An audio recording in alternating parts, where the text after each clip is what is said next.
Well, good morning, folks. It's Friday the 27th, and we got remnants of the hurricane from Florida here. And what it said is supposed to be 3.5 inches. It started raining last night about 7 o'clock, and 11 o'clock here now. So, moved the vehicles out to get a free car wash. I went ahead and unhooked my new project last night because I knew the storm and stuff coming in, and I needed it unhooked anyway to do work on this trailer. I need to flip it up on the side, give it a really good washing underneath there. It's got some paint scaling and stuff like that, and since I got a big yellow friend there, I think she's going to help me assist me there to getting it up on the side so I can get all that loose paint and stuff off there. And then I'm planning on cutting some oak boards because it's got that bent up thin metal where people have loaded stuff on there that wasn't supposed to be loaded on there, and it's really thin metal, and it bent it up, and I mean, it's still usable for a container trailer, what it's actually designed for, and but it'd be a whole lot more valuable if I can make it where you could use it for anything. So I got in there, did some measurements, and I can cut some 2x8s out of oak, and they'll fit right in there, and they'll fit right on the cross members, and they'll fit in there exactly right where there's room for them to fit. And while that's up on the side, I'll be able to do that a whole lot easier than just crawling underneath it with a torch. So once I get it up on the side, I'll probably give it a good power washing, clean it up, and once this rains out of the forecast first of next week or whatever, I think it's supposed to stop Sunday, and so then I can go ahead and jump on that and get that fixed up, get that listed for sale. I'm planning on not keeping it.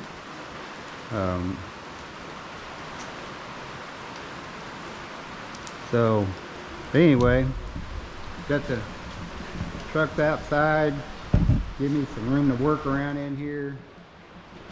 I just finished up weed eating yesterday, and I mowed yesterday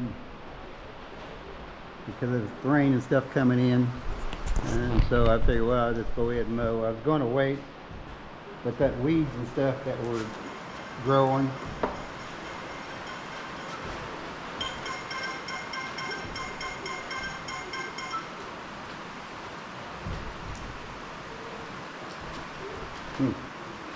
power, it's Duke Energy down in Florida. I got a couple of mobile homes down there, and so anyway, the power's been out down there since 3:30 yesterday afternoon, and they just sent me an alert that the power was supposed to be on at 8 p.m. last night, and then the next update was the power was going to be back on at noon today. And now they just sent another update, said it would be 7 p.m. tonight.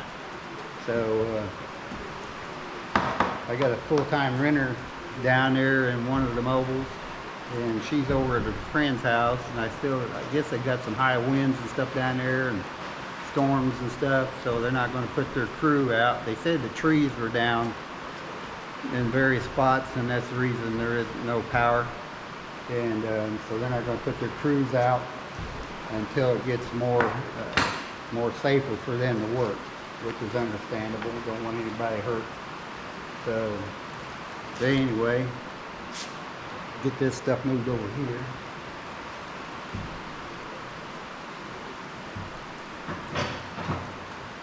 Well, I want to bring the update on this batteries that was on the new truck I bought, sitting in the shed over there so had a place to put it on the inside. And I'm sure she's appreciating that. Probably the first time it's actually had a place to set inside out of the weather, probably since it was new. But anyway, the 3 batteries on that 12 volt, big 27F batteries. And so anyway, whoever had those batteries out or put them in there or whatever, they put this one in backwards. So what they did was, them electrical system on that truck is, batteries are all hooked together, so all the positives went together, all the negatives went together. So it wasn't it was a 12 volt system. So 24 volt system, you'd have a positive, a jumper going over to the negative, and you'd have it hooked up that way. And then you would have 24 volt. If you take 2 batteries, you can make 24 volt out of 12 by jumpering a positive negative, have a jumper, and then use the other batteries as a positive negative that goes to your vehicle, and that'd be 24 volt. For some reason, whoever put this particular battery in there, they put it in backwards, so they wasn't paying attention. So I'm surprised it didn't do some major damage, spark like crazy or whatever, but they actually hooked the ground to the positive. And don't know, wasn't there, but anyway, that made this thing go clear dead, and then it charged it backwards. So I put my tester on there, and it showed, I put my tester on there, so by putting the red on the positive and the black on the negative, it was showing the reverse polarity. So I've done this before, is you run that battery all the way back dead. So what I did is I hooked it up with jumper wires to this trailer on the tail lights and left it all night. So it was down to 0.08 volts.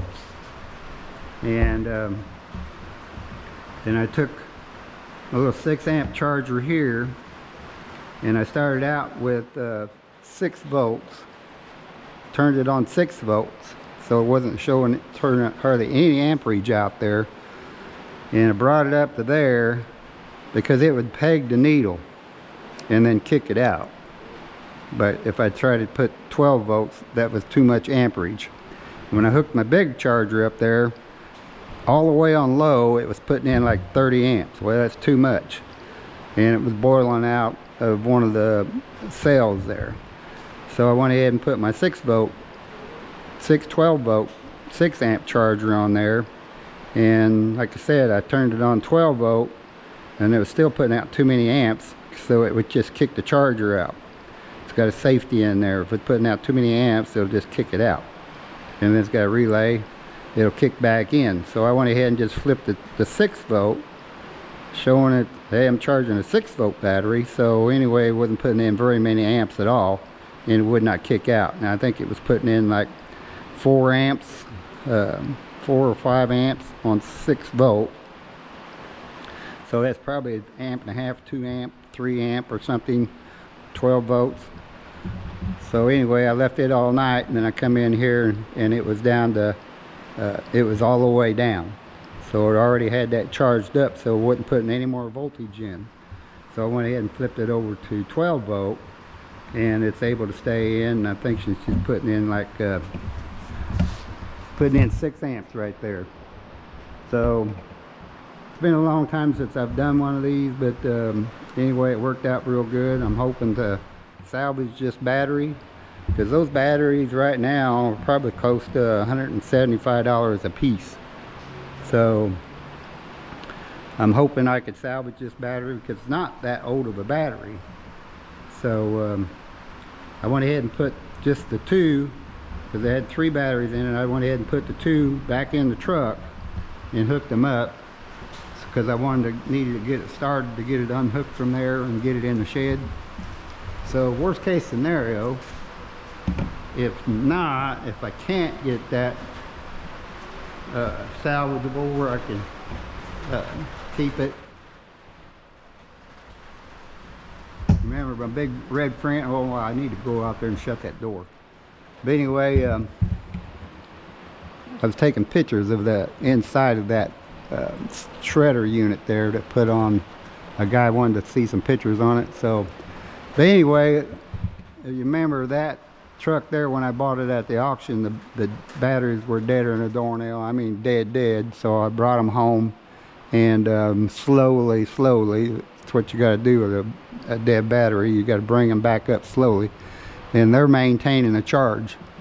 I mean, it's set for over a month, and I was able to start it up over here and run it back over.